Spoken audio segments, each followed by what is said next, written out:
नोरमा group, जो सोचता है वो करता है। आपके अपने सपनों का आशियाना। 80,000 स्कूल में लगभग 2 करोड़ बच्चे पढ़ते हैं। 262 कॉन्स्टिट्यूएंट कॉलेज हैं, 1.5 करोड़ बच्चे उसमें पढ़ते हैं। 262 कॉलेज में 1.5 करोड़ बच्चे। 47,000 बच्चे इंजीनियरिंग कॉलेज में हैं, 1,500 बच्चे मेडिकल कॉलेज में हैं। और आपका जो बजट है वो बजट कह रहा है 70,000 करोड़। अब बिहार को अलग पैमाने पे अगर आप देखते हैं तो you spend only 15,000 rupees per student. उसी बिहार में जो सेंट्रल स्कूल है, 48 सेंट्रल स्कूल है बिहार में। 48 सेंट्रल स्कूल में 20 सेंट्रल स्कूल ऐसे हैं जिसको अभी तक परमानेंट कैंपस नहीं मिला है, सरकारी नहीं, वो प्राइवेट रेंटेड एकोमोडेशन में चल रहा है। और जो सेंट्रल स्कूल है उसका स्पेंडिंग 50,000 पर स्टूडेंट है। नवोदय विद्यालय का 1.25 लाख पर स्टूडेंट है।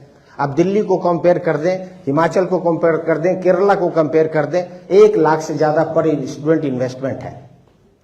तो 2 करोड़ स्टूडेंट है आपके 80,000 कॉलेजेस में। 45,000 स्कूल तो प्राइमरी स्कूल है। बिहार में एक मेजर क्राइसिस है एकल स्कूल, सिंगल टीचर स्कूल। और जो आंगनबाड़ी है उसी डायरेक्शन में चला जा रहा है। आंगनबाड़ी बना इसलिए था क्योंकि नर्सिंग और महिलाओं को मदद करने के लिए किस तरीके से वो सैनिटेशंस वगैरह में मदद करें अपने आप को और इम्प्रूव करें। But gradually it has brought down to empowering education to the young mind. और यह बहुत बड़ा लैकुना है। We have to think twice on that. आज के दिन में जैसा मैंने बोला 13 करोड़ पॉपुलेशन है, लगभग 4.5 करोड़ पॉपुलेशन आपका ऐसा है, मोर देन 55% जो 25 साल के कम के उम्र के हैं। तो Bihar is sitting on A demographic disaster, is a demographic bomb if I से सो। और इस डेमोग्राफिक बम को हम इम्प्रूव कैसे करें? इम्प्रूव करने के लिए हमारे पास नीतीश जी का जो एक आइडिया था, डिग्री लाओ नौकरी पाओ। और जो डिग्री लाओ पंचायत में वो आया कब? जब एडवर्टीजमेंट हुई थी टीचर्स अपॉइंटमेंट की, उस वक्त कोर्ट में मामला चला गया और जो है डिग्री दिखाकर नौकरी पाओ। That became a curse on Bihar education policy. It is a massive curse और वो अभी भी कैरी फॉरवर्ड हो रहा है।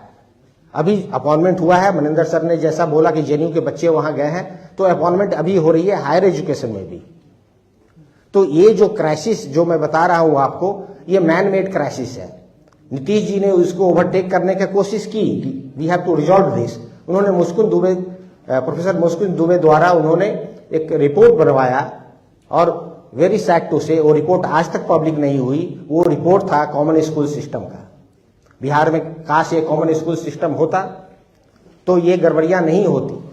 अभी भी हमारे पास चांस है कि जो प्राइवेट स्कूल है और गवर्नमेंट स्कूल है, बिहार में 10,000 के करीब प्राइवेट स्कूल है, why not club them together. जैसे कि न्यू एजुकेशन पॉलिसी में एक प्रोविजन है कि we have to club the colleges.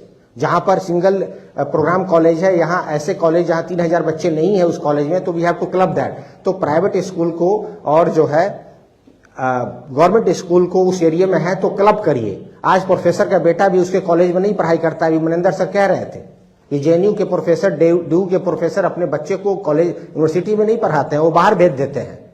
सरकारी स्कूल के बच्चे, सरकारी उनके पिताजी वहां नहीं पढ़ाते हैं। तो ये क्यों हो रहा है? ये इसलिए हो रहा है कि there is certain shortcomings. और जो अपॉइंटमेंट प्रोसेस का वाइस चांसलर का देखें बिहार में, आप बहुत लोग नहीं जानते होंगे। You will be surprise to know how the appointment of vice chancellors and examination controller are made in Bihar. Even the principals are made in Bihar. तो हम लोग जो है वाइस चांसलर बैंक या फिर प्रोफेसर बैंक क्यों नहीं बनाते हैं? And get it scrutinise from the society. Society का जो प्रेशर है एजुकेशन सिस्टम से वो उठ गया है। जो सोसाइटल गवर्नेंस की जो बात है वो है नहीं बिहार में। सो इतनी सारी बातें हैं जो कि स्कूल सिस्टम और कॉलेज सिस्टम पे हम लोग इंप्रूव कर सकते हैं। हमारे पास रिपोर्ट भी हमारे पास सामने है। लेकिन बात हायर एजुकेशन की आपने पूछा है, न्यू एजुकेशन पॉलिसी की पूछा है। न्यू एजुकेशन पॉलिसी देखिए, जब बना ही था तो ये गड़बड़ था। गड़बड़ इसलिए मैं कह रहा हूं कि पार्लियामेंट में ये पॉलिसी बननी चाहिए। लॉ मेकर्स यहां हमारे बैठे हुए हैं। पार्लियामेंट का काम है लॉ बनाना, without any dissent, without any discussion and debate. ये कानून को पास कर दिया गया, बुलडोज कर दिया गया, स्टेक होल्डर के साथ इसकी कोई इंटरेक्शन नहीं हुआ और आपने इंप्लीमेंट कर दिया new education policy. New education policy में जितने भी प्राइवेट सेक्टर के स्कूल हैं, you give equal status to the जितने भी जो पब्लिक इंस्टीट्यूशंस है उसके साथ। आपने इंडस्ट्रियल एक्ट के तहत इसको व्यापार बना दिया, स्टूडेंट को कस्टमर बना दिया आप लोगों ने। और जब स्टूडेंट को कस्टमर बना दिया तो आप ज्यादा जो है लोन वगैरह जो है आपने अपॉर्चुनिटी खोल दी। यूजीसी को आपने डिफंक कर दिया, जो रेगुलेटरी इंस्टीट्यूशंस थे आपने हेक ही लिया है।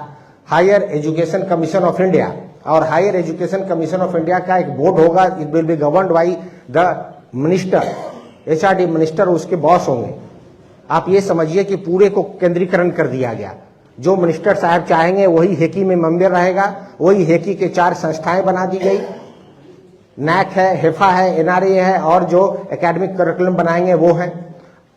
सर के जो यूनिवर्सिटी है, अभी इन्होंने 1000 करोड़ लोन लिया है हेफा से। दिल्ली विश्वविद्यालय 1500 करोड़ लोन हेफा से लेने के लिए तैयार बैठा हुआ है। ये पैसा फिर से रिवाइव कैसे होगा? आप जो है स्टूडेंट को कस्टमर बना के आप फीस बढ़ा देते हैं उसमें। दिल्ली यूनिवर्सिटी के एक हॉस्टल का फीस 3-3 लाख रुपए हो गया है। Can you imagine? Delhi university hostel student are paying 3 lakh per annum for hostel. आपने इस तरह से आपने जो है ग्रिलिंग किया है यूनिवर्सिटीज के साथ। हमारे बिहार के संदर्भ में अगर आप देखें तो आपने बोला कि 3000 जहां बच्चे नहीं हैं, या फिर जहां सिंगल प्रोग्राम कॉलेजेस चल रहे हैं, या फिर जो नैक में एग्रीगेटेड कॉलेजेस हैं उसमें बंद करने की बात कही गई है, क्लबिंग करने की बात कही गई है। 262 कॉलेजेस में ए कैटेगरी के कॉलेज 5-6 ही हैं, बी और सी कैटेगरी के कॉलेजेस हैं। न्यू एजुकेशन पॉलिसी में दिया हुआ है कि जो सी कैटेगरी के कॉलेज हैं उसको बंद कर दिए जाएंगे। जो ए कैटेगरी के कॉलेज हैं वो सेल्फ ऑटोनोमस हो जाएंगे, उसको पैसा देने की कोई जरूरत नहीं है, बिकॉज दे आर सेल्फ, सारे सिलेबस अपॉइंटमेंट सारा खुद करें। तो this is the mockery of the education system that they had made. और लुकिंग टू द बिहार, जहां पे इंटीरियर जगह पे आप चले जाएं, 10-10 किलोमीटर पे एक कॉलेज होता है, आप क्लबिंग कैसे करेंगे? तो वंचित और पिछड़े लोगों के लिए this education policy is a curse. और इस कारण से राष्ट्रीय जनता दल, अभी हम लोग मंत्रालय में थे तो we have asked the governor not to implement that, और आज वो इम्प्लीमेंट अभी तक बिहार में हुआ नहीं है। लेकिन नीतीश कुमार जी के सामने इतनी बड़ी चैलेंज है, एजुकेशन को उन्होंने जो है एकदम पैरालाइज कर दिया है, और जो इसके जितने भी एजुकेशनल इंस्टीट्यूशंस हैं उसको एक स्रोत बना लिया गया है ठेकेदारों के द्वारा। पैसे लगाते हैं वो लोग प्रिंसिपल अपॉइंट करने में, वाइस चांसलर अपॉइंट करने में, एग्जामिनेशन कंट्रोलर अपॉइंट करने में। So we have to look into that, और इसके ऊपर टास्क फोर्स बनाकर कॉमन स्कूल सिस्टम की व्यवस्था को देखने के बाद we have to move on into a right direction. अभी तो समय बहुत कम है, लेकिन I would have elaborated more on the every aspect of the institutions. Engineering colleges कैसे चल रही है, वोकेशनल कॉलेज की बात हुई, आईटीआई है हमारे पास। नीतीश जी ने एक अच्छा काम किया है कि लगभग 300 आईटीआई खोल दिया है, तो वोकेशनल ट्रेनिंग प्रोग्राम उधर चल रही है। लेकिन साथ में स्कूल एजुकेशन अगर अच्छा नहीं रहेगा तो migration is one of the thing which is taking place. और बोला गया कि school education is a fulcrum for development. ये पाना है, बड़े पत्थर को आप उठा नहीं सकते, एजुकेशन के माध्यम से उठा सकते हैं इसे आप, लेकिन ये जो उठाने का माध्यम है उसी को करप्ट कर दिया गया है पूरे सिस्टम के द्वारा।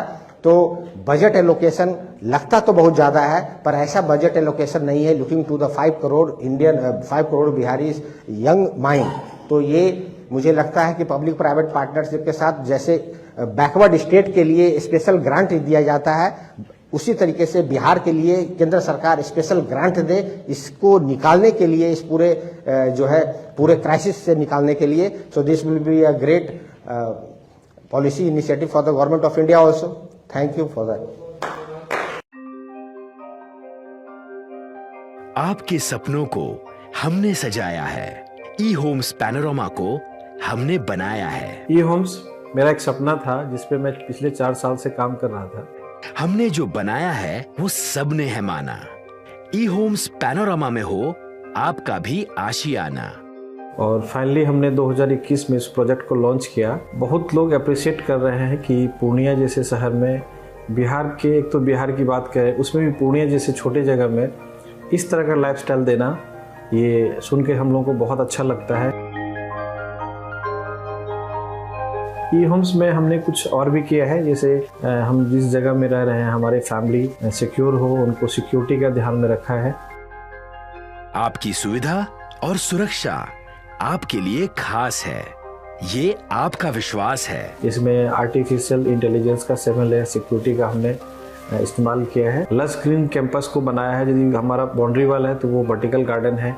ये जितनी भी फैसिलिटी होता है एक इंटरनेशनल टाउनशिप में, ई होम्स है, ये हम लोग विश्वास नहीं कर पा रहे हैं। जो भी हमारे मित्र दोस्त या जो भी हमारे बाहर के बाहर आते हैं तो हम लोगों को बहुत अच्छा सुनने को मिलता है और बहुत अच्छा क्रेडिट मिल रहा है। वो सारा हमने सिर्फ एक बिल्डिंग नहीं बनाया, हमें एक बहुत अच्छा लाइफस्टाइल दिया ई होम्स में, और मेरा एक सपना था जिसको मैं आज फुलफिल होते हुए देख पा रहा हूँ। ये आपका आवास है। ई होम्स पैनोरामा में अब आपका निवास है। E Homes Panorama, luxurious lifestyle redefined. Panorama group, जो सोचता है वो करता है। अगर ये वीडियो पसंद आई और वह बिहार के राजनीति और बिहारियत से सरोकार रखेनी तो सब्सक्राइब बटन दबा के चैनल के सब्सक्राइब कर ली। ओजे एगो घंटी बा, ओकरा बटन दबा देला से कुल सटीक और मारक खबर रुआ मुफ्त में मिल जाई। अगर रुआ पत्रकारिता के हमनी के नया प्रयोग में सहयोग कर चाहतानी तो ज्वाइन बटन दबा दी। पेटीएम नंबर नोट कर ली 9386 816 700।